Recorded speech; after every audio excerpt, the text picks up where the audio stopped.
नमस्कार दोस्तों, स्वागत है आपका अपने चैनल मिस्टर एसबी कॉलेज पर। जी हाँ दोस्तों, आइए आज के आउटसोर्सिंग कच्चे कर्मचारी जुड़ी कुछ खबरों को जल्दी से जान लेते हैं कहाँ से क्या खबर आई है। तो सबसे पहली खबर दोस्तों यहाँ पर आज गोहाना से देख लेते हैं। सोनीपत से विश्वविद्यालय के कच्चे असिस्टेंट प्रोफेसरों व अन्य कर्मचारियों का सरकार बनते ही रोजगार नियमित करके करेंगे सुरक्षित। जी हाँ दोस्तों, नियमित करके रोजगार को उन्हें सुरक्षित किया जाएगा, ये बात बोली है कांग्रेस नेता दीपेंद्र हुड्डा ने। बता दें दोस्तों आप लोगों को, इससे पहले जो कच्चे असिस्टेंट प्रोफेसर हैं दोस्तों सरकारी यूनिवर्सिटियों में जो काम कर रहे हैं, साथियों 1500 के करीब जो असिस्टेंट प्रोफेसर काम कर रहे हैं, इन्होंने कांग्रेस नेता सुरजेवाला को भी ज्ञापन दिया था उनसे मिलकर। तो अब यहाँ पर दोस्तों दीपेंद्र हुड्डा से भी मिले हैं गोहाना में एक कार्यक्रम के दौरान। दोस्तों यहाँ पर एक सब्जी मंडी में कार्यक्रम था, उसके दौरान यहाँ पर यह ज्ञापन सौंपा गया और मांग उठाई गई है कि इनकी नौकरी को भी सुरक्षित किया जाए। पिछले 15 सालों से जो हरियाणा के सरकारी विश्वविद्यालय यूनिवर्सिटीज हैं उनमें दोस्तों ये असिस्टेंट अस्थायी प्रोफेसर काम कर रहे हैं।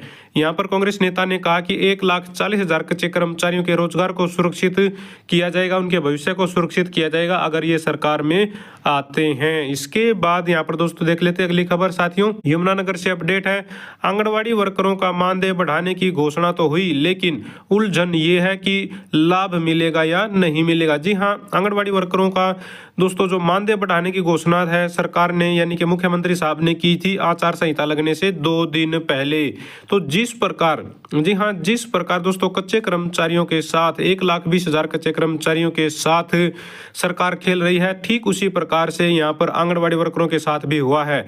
मुख्यमंत्री साहब ने 2 दिन पहले जो आंगनबाड़ी वर्कर है उनके 750 रुपये और जो सहायिका है उनके 400 रुपये वेतन बढ़ाने की घोषणा की थी, लेकिन वो अब तक लागू नहीं हुआ है। साथियों बता दें आप लोगों को, अधिकारी भी ये कह रहे हैं कि ये मुख्यालय स्तर की बात है, ये इस बारे में कुछ नहीं कह सकते। तो अब जो आंगनबाड़ी वर्कर हैं वो असमंजस में है कि भाई अब खुशी मनाए या फिर इंतजार करें।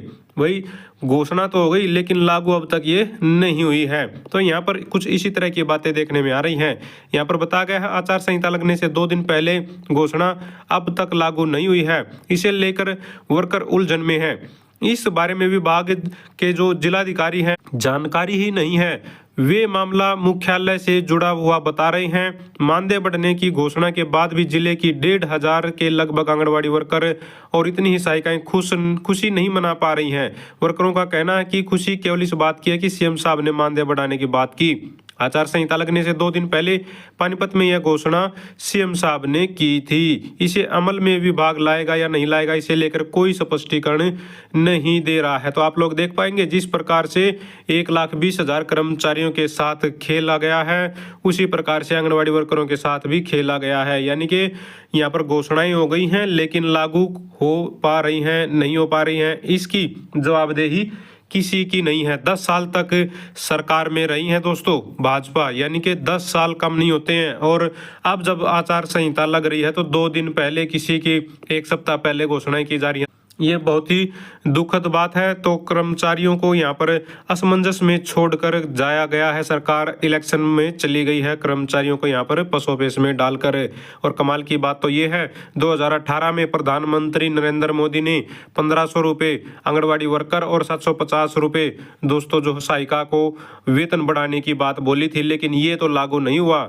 ऊपर से यहाँ पर जो मुख्यमंत्री ने घोषणा की वो भी आचार संहिता से सिर्फ 2 दिन पहले ही। ना तो प्रधानमंत्री की घोषणा वाले रुपए मिले यानी कि वेतन बढ़ा, और न ही मुख्यमंत्री वाली घोषणा के वेतन बढ़ा। सिर्फ और सिर्फ घोषणाएं और सिर्फ घोषणाएं ही हो रही हैं।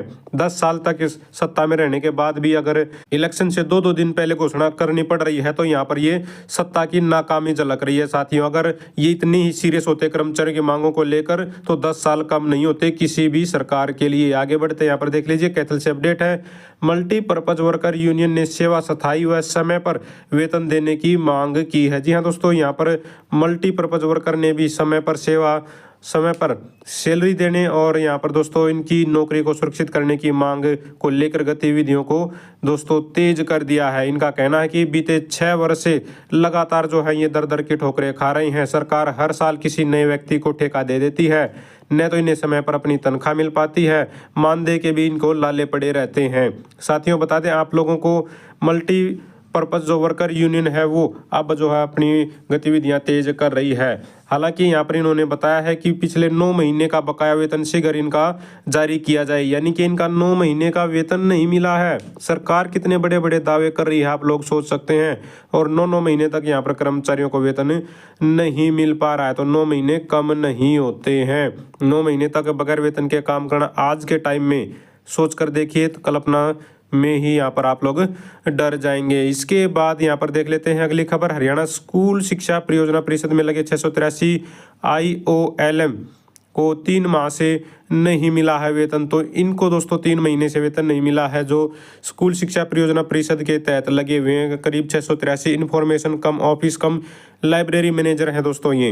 अगर बात करें तो साथियों इनका कहना है कि यहाँ पर अधिकारी इनकी सैलरी दिए जाने की मांग पर ध्यान नहीं दे रहे हैं। यहाँ पर इन्होंने बताया है कि यहाँ पर वित्त विभाग द्वारा बजट स्वीकृत लगभग 8 माह बाद 16 अगस्त 2024 को जारी हो गई थी। बावजूद इसके अभी तक इन कर्मचारियों को वेतन नहीं मिला है। खास बात यह कि इस मामले की जानकारी निदेशक स्कैंडर के पास भी है, बावजूद इसके वे अभी तक कर्मचारियों की समस्या का हल नहीं कर पा रहे हैं। यहाँ पर बताया गया है वित्त विभाग के अधिकारियों की लापरवाही के कारण कर्मचारियों को वेतन मिलने में आ रही हैं दिक्कतें। निदेशक सेकेंडरी जितेंद्र भी अभी तक नहीं कर पाए कर्मचारियों की समस्या का हल। तो कर्मचारियों की समस्या का हल जब करना चाहेंगे तभी तो होगा ना। इसके बाद फतेहाबाद से देख लीजिए, वेतन न मिलने पर अधिकारियों और ठेकेदार के खिलाफ की है नारेबाजी। कामकाज बंद कर 22 दिन पहले वेतन का दिया था आश्वासन। तो 22 दिन पहले दोस्तों इनको आश्वासन दिया गया था। ये डोर टू डोर कूड़ा उठाने वाले कर्मचारी हैं जिनको दोस्तों सैलरी नहीं मिल पा रही है, मात्र आश्वासन दिए जा रहे हैं। 22 दिन पहले आश्वासन दिया था और आज तक सैलरी नहीं आई है। यहाँ पर बताया गया है साथियों, जो ठेकेदार है इनको मात्र चालक को 8110 रुपये और जो हेल्पर है उसको 5500 रुपये दिए जाते हैं। अब आज के समय में 8110 और 5500 किस सरकारी ठेकेदार को देने की परमिशन है, ये जांच का विषय है। इसकी जांच करवाई जानी चाहिए। क्या 8810 रुपये में किसी कर्मचारी को रखा जा सकता है या फिर 5500 में किसी कर्मचारी को रखा जा सकता है। यहाँ पर कर्मचारियों का कहना है कि इनकी लंबे समय से मतलब यहाँ पर इन्होंने बताया है कि बीते मार्च माह के 20 दिन के अलावा जून जुलाई अगस्त का वेतन अभी तक नहीं मिला है। तो किस तरह से कर्मचारियों का शोषण हो रहा है, और ये शोषण दोस्तों आप लोगों को क्लियर कर दें कि बगैर अधिकारियों की लापरवाही के नहीं हो सकता। अगर अधिकारी चाहें तो इस ठेकेदार को ब्लैक लिस्ट कर सकते हैं, इसकी सिक्योरिटी राशि जब्त कर सकते हैं, लेकिन ये सब चीजें हो पाती हैं और सिर्फ अधिकारियों की सह के कारण। अगर अधिकारी सख्त हों तो ठेकेदार की हिम्मत नहीं है इस तरह से इतने दिन सैलरी को रोक दें। इसके बाद यमुनानगर से देख लीजिए, दमकल केंद्र में अधिकारी के कार्यालय का ताला खुलवाने को लेकर पुलिस व कर्मचारियों में कहासुनी। तो दोस्तों पिछले 6 दिन से दमकल केंद्र के कर्मचारी 2 महीने की सैलरी दिए जाने की मांग को लेकर प्रदर्शन कर रहे हैं, लेकिन कोई सुनवाई नहीं हो रही है। जब इन्होंने कार्यालय को ताला लगाया तो पुलिस बुला ली गई और अब यहाँ पर जो है इनके साथ बहस की जा रही है। यहाँ पर सैलरी दिए जाने की मांग को लेकर कदम नहीं बढ़ाया, यानी कि भाई इनकी सैलरी जारी कर दें, इसको लेकर कदम नहीं बढ़ाया। हालांकि यहाँ पर अब इनको जो आश्वासन जरूर दिया गया है, अगर सैलरी मिल जाती तो इतनी नौबत ही नहीं आती। इसके बाद सोनीपत से भी देख लेते हैं, सफाई कर्मचारियों ने निगम गेट पर की है नारेबाजी। ज्वाइंट कमिश्नर ने दिया आदेश, कल से की जाएगी कर्मचारियों के आरोपों की जांच।